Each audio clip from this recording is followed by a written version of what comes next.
Karibu sana mgeni wetu, tafadhali introduce yourself. Thank you so much. My name is Kimberly Williams. I'm born again and I love Christ. I'm a former street girl from Kikomba actually. Yeah. And now at least I have a home. Yeah. Okay, yeah. When did you find yourself in street life? At 12 years old. Yeah. How did it begin? Can you please tell us? Well, I did not plan to be in the street. Yes. Where I came from, my mom died, and I came to Nairobi to live with my aunt. And when I reached in Nairobi, my life just changed. And I have to follow the rules. When you came to live with your aunt, yes. Were your parents alive? No, only my dad. Okay. Yeah, because I came from a family of 9 children, and my dad was now a single father after my mom passed. So he had to raise all the 9. So my aunt took me so that I can continue my schooling in Nairobi. But little did I know that my life has just changed. Yeah. So what happened from there? When I reached in Nairobi, I found out that my aunt is a drug dealer. What? And she's also... And was your father aware? No. No one was aware at home. So I just knew because I came to live with her in Nairobi.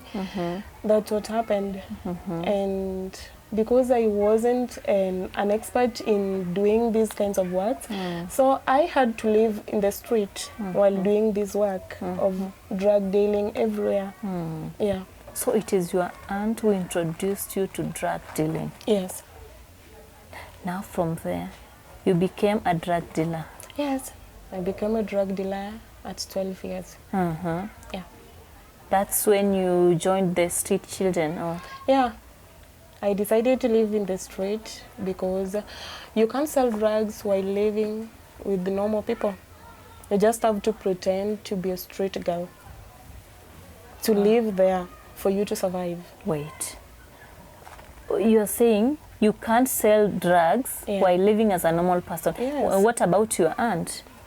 She's just there, but I can't I can't continue living with her. Oh, you could not continue living with her? Yeah. Whenever she needs me, she knows where to find me. So I just go and pick the drugs and sell them. Or to supply wherever I'm sent to. Yeah. What? And did your dad maybe at one point came to know what was going on between you and your aunt? I never find a chance to tell my dad the truth. And your siblings? No. They were younger. I was the older and at 12 years. Yeah. And did your aunt have children or? Just one boy. And by that time... He was also a drug dealer? No. He was just a little kid. By that time he was 4 years. Yes. Oh. That's so... I'm so sorry for that. So when you went to the street, what happened? When I went to the street, it was hard. Because in the street, only the strong survive. You can't be in the street and you don't know how to survive there. You'll just die instantly. So I had to learn to survive in the street. I had to learn to be in the street and live with them and know how they live their life. So I just decided to live in the street. Because that's the place I knew I'm safe. Yes. You were in the street for how long? For 7 years. 7 good years? Yeah. Just I walked out of street when I'm 20 years. Yes. Wow. And I walk on the street. I walk out when I have 1 kid. You got a kid while you were on the street? Yes. How? And then in the street. There in the street, I got addicted with drugs because I had to inject myself with cocaine because you can't be a drug dealer when you're not using the drugs. So I introduced myself into drugs like cocaine, bang, and alcohol, Actually, there's no drug that I've not used. Gum, all of that. I had to use them. And I found my first kid through rape. Sorry. Just till when I was in the street. I decided to keep the kid. Kimberly, Yes. when all this was happening, now you have a child. Yes.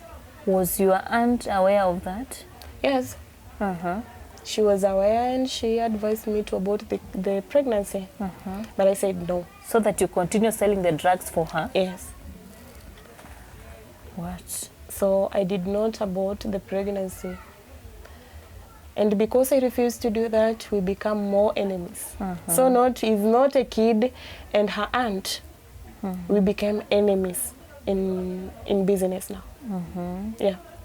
And on the street, how did you survive with a child, especially with a little kid? I can't say.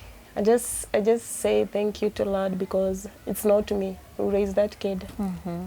Actually, I didn't raise my kid. God raised her. Yes. I can't say I raised her because there in the street I used to use drugs always. I was always drunk. I was always in cocaine. So I can't even take care of my children. Or by that time, I couldn't take care of her. So I just let her be. Even if you ask me how did she start working, I can't tell you. Yes. But I thank God because He's alive and healthy. If someone tells you she's from the street, you can't believe it. Yeah. I hear that on the street so many things happen. People are killed. Yeah.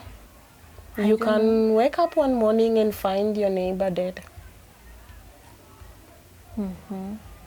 And how come you made it up to 7 years on the street? My life is a miracle, Edith. I can't say that it's me who was surviving there. Because there in the street, I was kidnapped more than 3 times. Raped. And so many things happened. Yeah. What? People are raped. Yes. And can you agree with me that maybe those rape cases mostly zinafanyika na wale watu wako the fellow drug dealers? Yes. Ama because I can't imagine mtu anaweza toka tu from anywhere akuje our rape. Yeah. Are those stories zina happen within you guys? Yes. So rape do happen in the street. Yes. And that's why you find many kids in the street. Because being in the street, for you to survive, first you have to work maybe like a sex worker. Sex worker? Yeah. And being a sex worker, any man can know that you are just there to work with them. So if you refuse, maybe they can kidnap you, gang rape you, and then you find yourself pregnant. Yes. What? So in the street, for you to survive as a girl, it's so hard. Because if you refuse, next morning we'll just find you dead.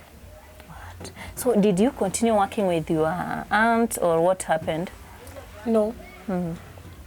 I didn't continue working with her because we became enemies. I couldn't go back to her, so I just decided to live in the street, and I started my own business now as a drug dealer. Your own business? Yeah, and living in the street. How, Kimberly? Please tell us more. While I was working for her, I became the manager of the drugs now. So I know where you the said drugs you were come selling what type of drugs? I'm selling cocaine, Cocaine, bang, heroin, gums. So I know where these drugs came from. So you opened your own business now? Yeah, just there in the street. On the street? Yeah.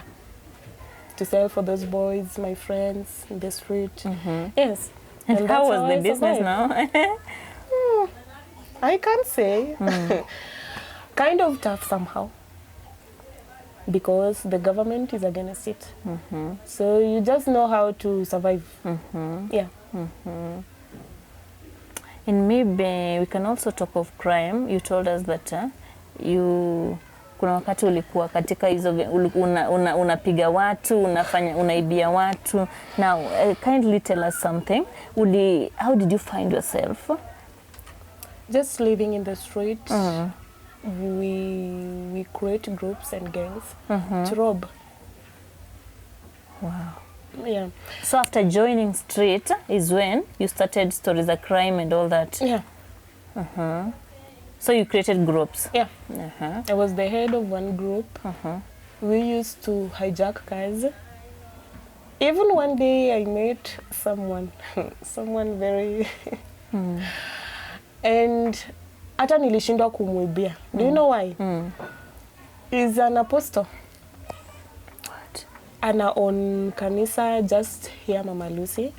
So one day we were hijacking cars in Thika Highway. He was in one of them. Kimberly, mkihijack magari, umesema Thika Highway. Yeah. Sasa umeacha wapi mtoto wako? Survive. Okay, continue. She will survive now. Yeah, because I told you I don't know how my kid grew up. Yes. Okay. So when we were hijacking this car, he was like, he didn't refuse. He just asked me, how can you steal from a dead man? And I was shocked. I removed my mask and asked him, are you dead? Can the dead talk? And I pointed a gun at him and he told me, young lady, you don't know whom you're robbing from. I'm a dead person. I didn't argue with him. And the most surprising thing is that he just started praying in tongues. And you know... In tongues? Yeah. And I was angry with him. The surprising part is all of us walked down from that car. We didn't rob anything. You were how many? 5 of us. 5. Only girls? No. 2 girls, 3 boys. And when we reached town, I hated him for something else. Because when I reached town with my group, all of them died. What? Yeah, they were shot dead. And people thought I also was dead. But I wasn't dead. Yes. Okay. So I just continue crime life. But I have injuries. Because not 1 or 2 that I was But were you beaten. also shot? On that day? Yes.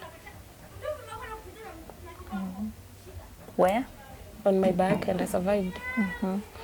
I was taken to the hospital thinking that I'm dead. And because we were robbers, you can't just enter in the hospital with a bullet and you think that you will be attended to. So they just left up there. The next morning, nilijisikia. They thought that you were dead? Yes. Okay. Wakanipeleka morgue. From that morgue, mimi kujisikia, and I was trained. Mimi sikuwa tu mwizi ati mimi ndio mwizi wa ngeta, no. I was trained to be that mwizi. So nili wake up, nikachukua tu kabuti ya mortuary attendants na nikavaa, and I walk away. I went back to the street to look for my kid. So ukitoka walijua wewe ni mortuary attendant ama? The mortuary attendants alishtuka. Akaniacha. Pia alishtuka akashindwa maiti ameamka. Maiti my God. It's so interesting. I was that dangerous when venye tu niliamka hivi. Hata kuongea alitetemeka tu. Mimi nikamwambia I need something nikave hii blood, and I walk away. Ukarudi kwa street. Yeah. Because I know my kid is there. And I don't know who is she with. So I went for her. And I couldn't move. When I reached the street, nguvu ilinisha. Because I was in pain. So that's when I met a friend. He was feeding the street kids. He found me injured. Na akanitibu. Akanipea word. Na kunipea word tulikosana. Nilimwambia mimi na mapasta tuelewanangi. So ukikuja hapa kunipreach, umekuja kuletea watu chakula. Hata nilimuongelesha vibaya. Nimemuuliza umekuja kuletea watu chakula ama kunichunguza naishi aje. And he was like, no, you need help. Nikamuuliza nani anataka help? Is it me or you? And he just came directly to you, akaachana na wale street. Yeah, akaacha wenzake wakifeed watu, akakuja kuniongelesha juu aliona siwezi amka. Penye nimelala because nilikuwa natandika tu karatasi najifunika na karatasi. So aliona siwezi amka kwa hiyo karatasi. Kukuja akapata nimeumia. Yeah. What? So after kukuongelesha, what happened? I get angry at him. Yeah. You got angry? Very angry. We almost fought. And akaniambia, no, I'm not here to fight you. He start preaching, nikamwambia sasa ukitaka tu utoke kwa hii street mbio. Jaribu kunihubiria. Yeah. And akaniambia hapana. So he called some doctors to attend on me.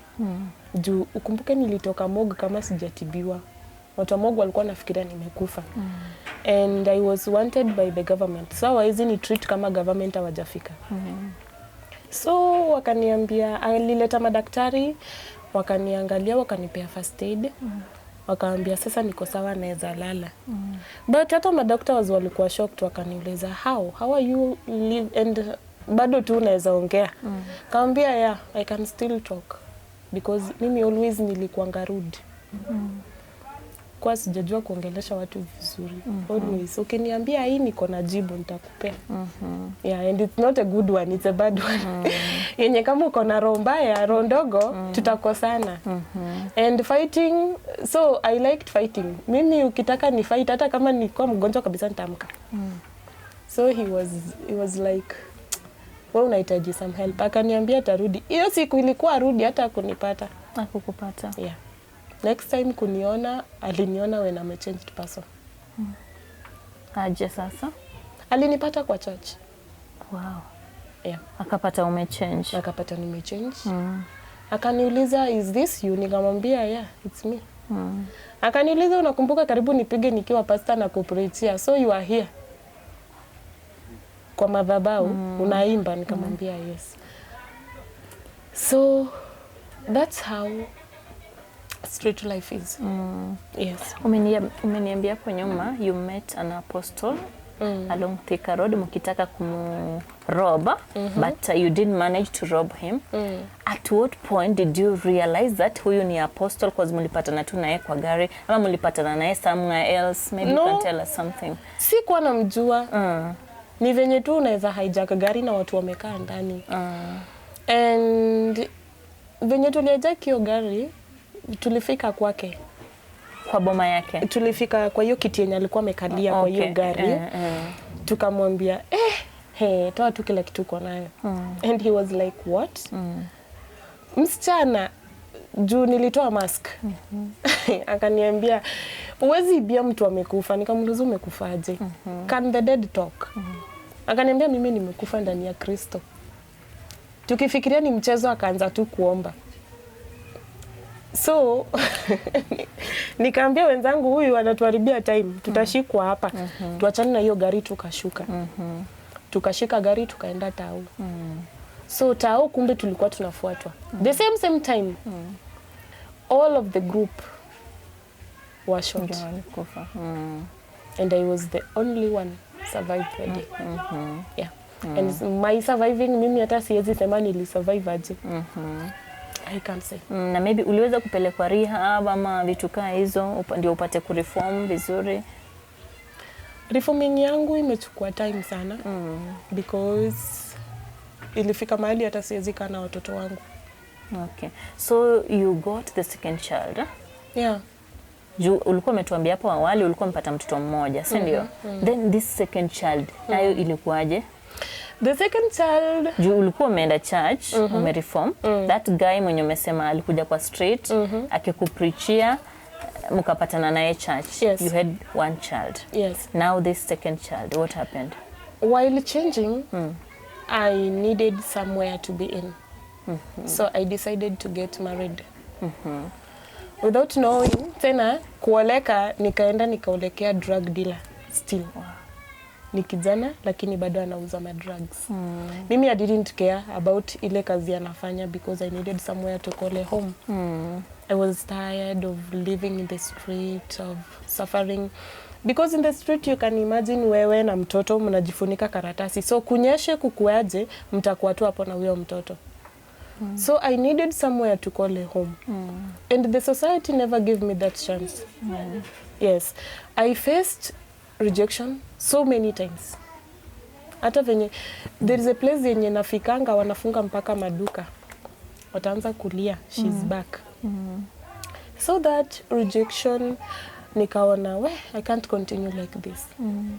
I needed somewhere to call a home. I get married and I was unlucky still because I get married to a drug dealer. Yeah. Vitu hazikuenda. Hazikuenda through. Then ukarudi tena. Nikapata mimba. So you went back to the street after kupata mimba ama I just went back to drugs again? So mimi sikuwa nauza sasa. Nilikuwa natumia. Okay. Yeah. Nilikuwa natumia drugs mingi sana because per day ningejidunga syringe 2 for me to survive. Yes. Na sasa since ulikuwa umeanza story ya church, were you still going to church? Ama can you go to church living with a criminal? You can. There are people who do. Yes. In my case hata church yenyewe sikuwa na nafasi ya kwenda.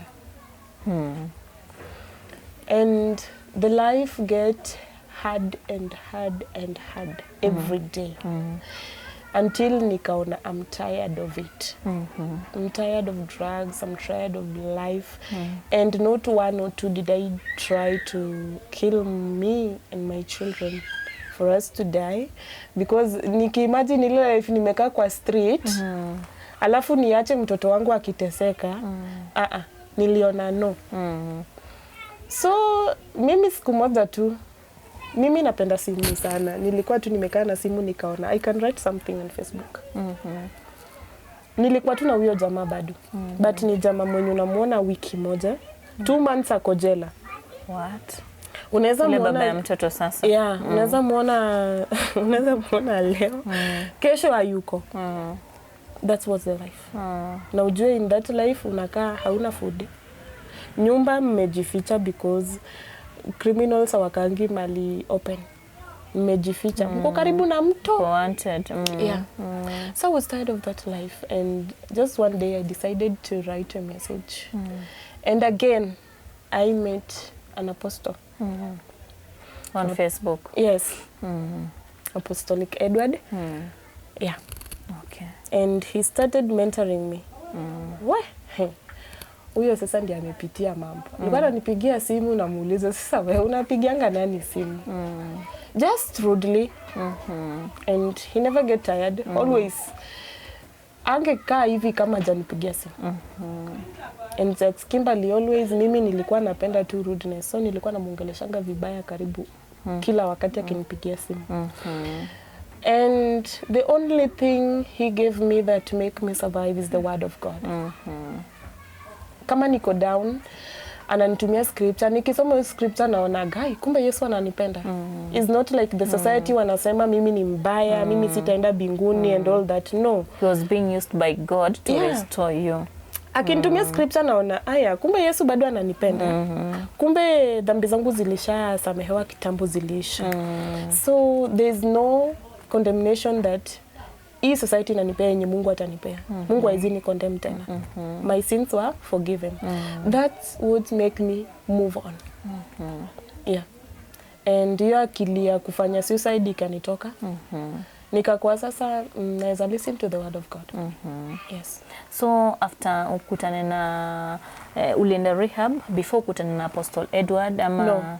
Yeah. After nimekutana na yeye, that's when aliona the effect of the drugs zimekuwa high sana. Because hata siwezi kaa mahali. I was so violent and nisingekaa na mtu kwa nyumba. And because hapo nyuma nilikuwa najidunga 2 syringes of cocaine.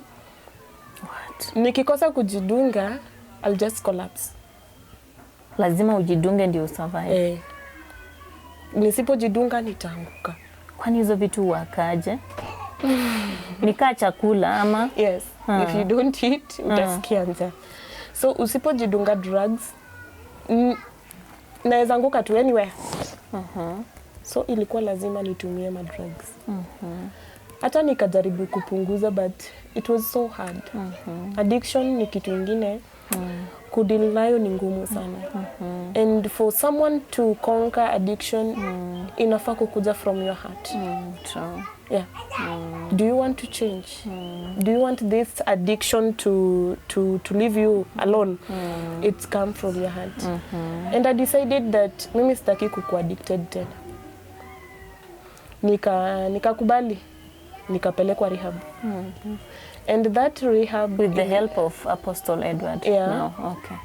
Nilikubali tu kupelekwa rehab. Juu nilijua nisipoenda rehab, I can't be a normal person. So nilipelekwa rehab. Nikakaa rehab for 6 months. Yeah. While getting treatment. And then watoto wako that, walikuwa wapi sasa? walikuwa tu walikuwa nakaa na my sister. Okay. My sister alimaliza shule. And because kwa hiyo boma mtu tu ningeongelesha kwetu ni sister yangu mwenye ananifuata.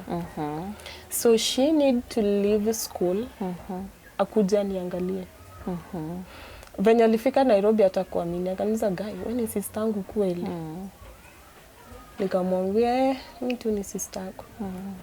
So aliamua kukaa na watoto wangu. Ukaenda rehab? Yeah. Yeah.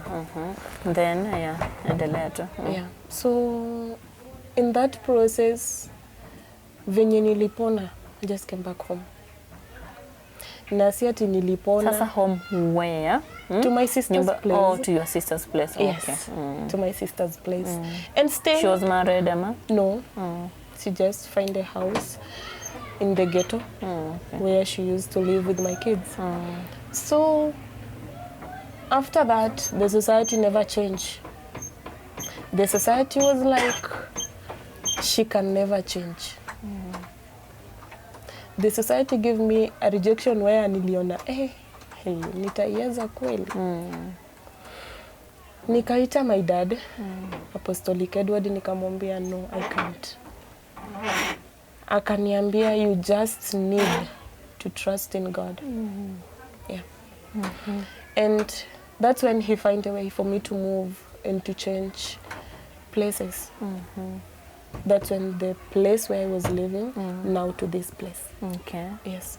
So it's him mwenye amekuwa na kusaidia like your bills and all that, because I can imagine in Nairobi raising 2 kids it's not easy. Hata kama ukwe kwa ghetto it's not that easy. Yeah. So we umekuwa unasaidiwa ama? Yeah. Mimi nasaidiwa. First, sina kazi yenye naweza sema ati naweza afford kulipa nyumba. And still, sina kazi yenye nitasema naweza afford kulipa chakula. Yeah. Na maybe siku moja ungewahi tamani kufanya kazi, because when I look at you unakaa msichana very sharp, ni mtu unaweza fanya kazi. Yes. You know, unaweza patana na mtu pale nje aseme, oh, me I want to help this girl. Unaweza fanya kazi ipi? I just, now in my heart, because of where I've come from, kitu mimi nataka kufanya, nataka kucancel. I want to be a counselor. Nataka kucancel my youth. Juu nataka kuwafunza. It's not all about that the society wakikureject you give up. Because kama mimi ninge give up, what will be of my kids? Wangekuwa wapi sahi kama ninge give up? So mimi kitu nataka kufanya sahi, I just want to be a counselor. Nikuwe naongelesha vijana.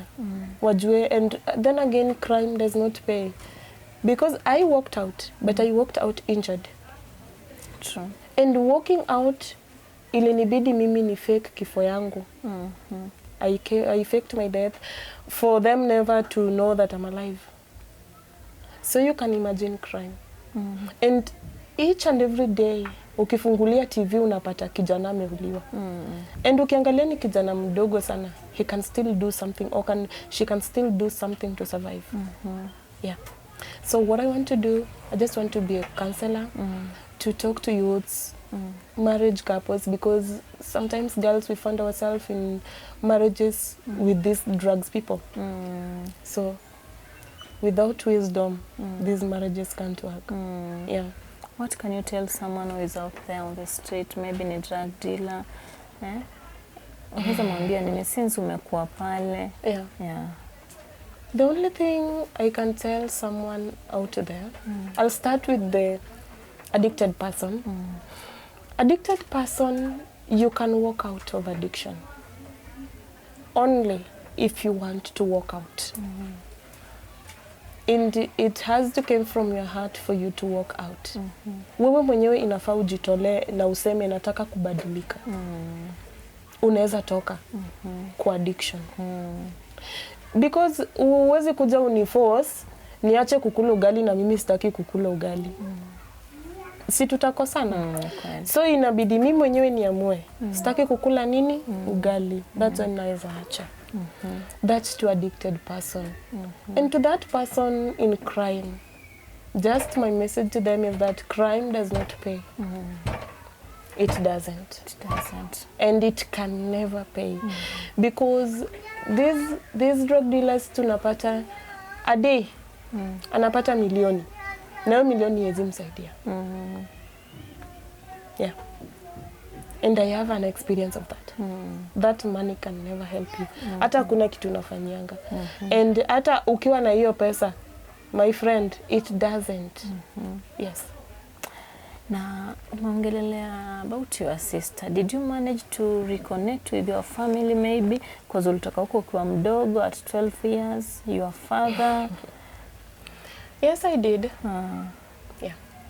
So you do talk? Ilinibidi. Yeah.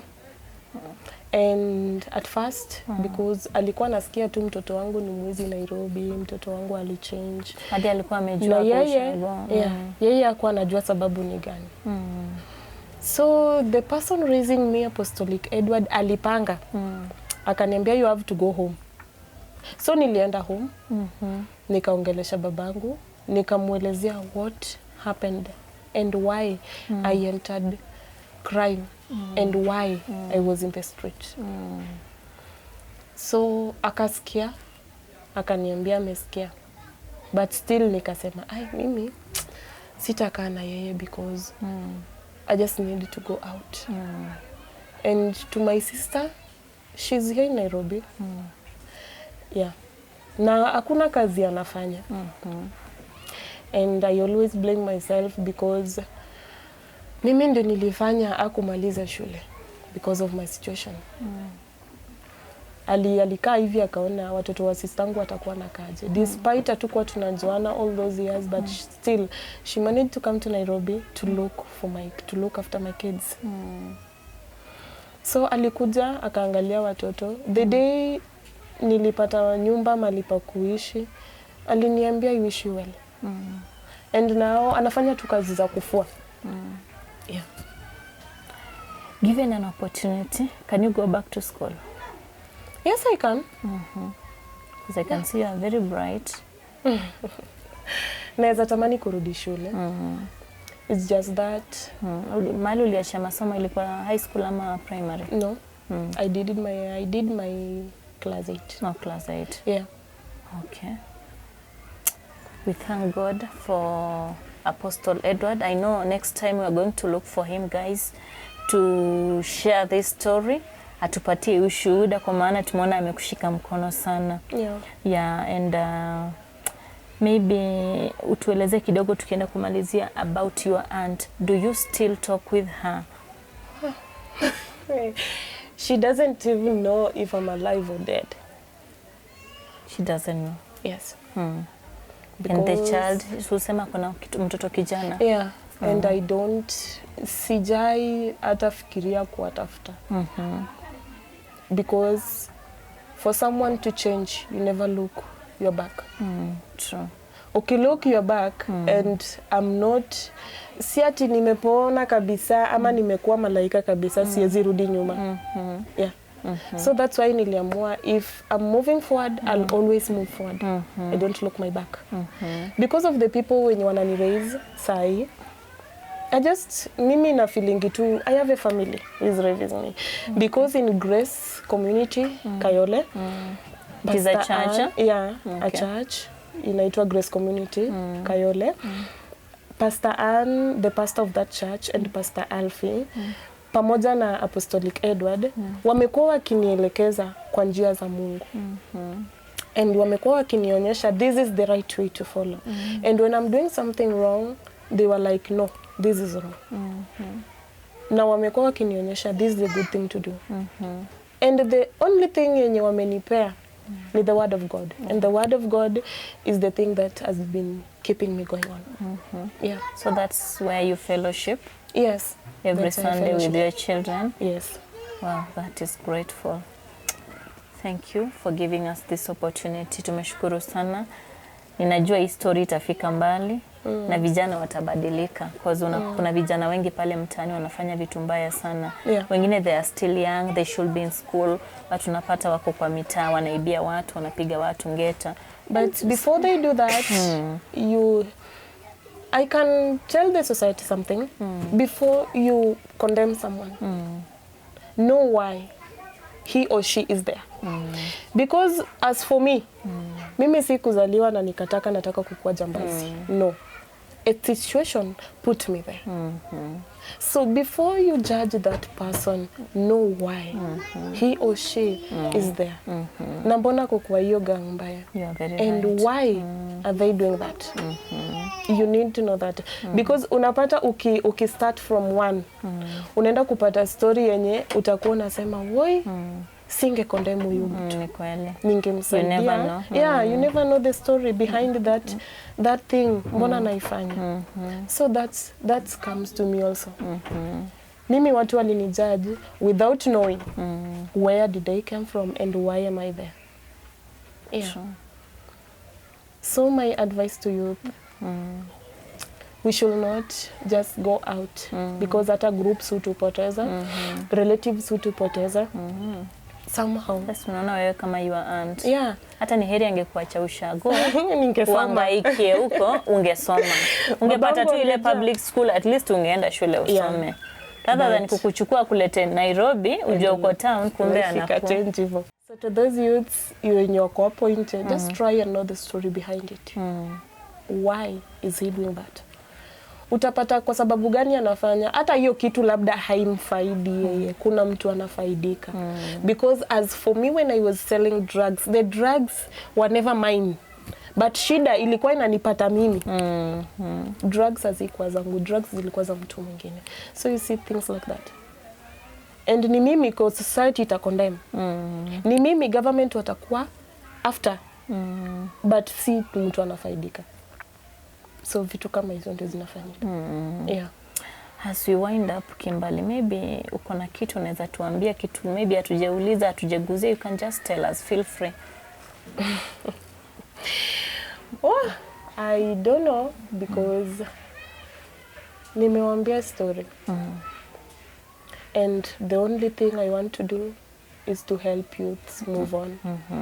Yeah. Maybe mtu akitaka kusupport, anaweza kuwa unataka kufanya aje, you want to do counseling? Yes. To counsel the youths. How do you want to do it? Or maybe somebody might be willing to support you, anafaa kukusupport aje, kitu kama hiyo. As for now, if I can get a business where I can find something to support me and my family, as in my kids, niweze hata kujilipia nyumba, kubuy food, because hizo vitu siwezi nikafanya, because I don't have money for that. I depend on these people, on church, Grace community, and Apostolic Edward. Mimi nikikosa chakula nitampigia simu. Akuwe nayo hana, atatafuta. And the church also. So mimi nikipata a business where I can depend on myself, I can do it. Yeah. God will remember you. Don't Amen. worry. Thank you so much. Tumeshukuru welcome. sana for sharing your story indeed. Imekuwa story ya kidogo inavunja moyo, kidogo inabariki, najua itaguza vijana pale nje.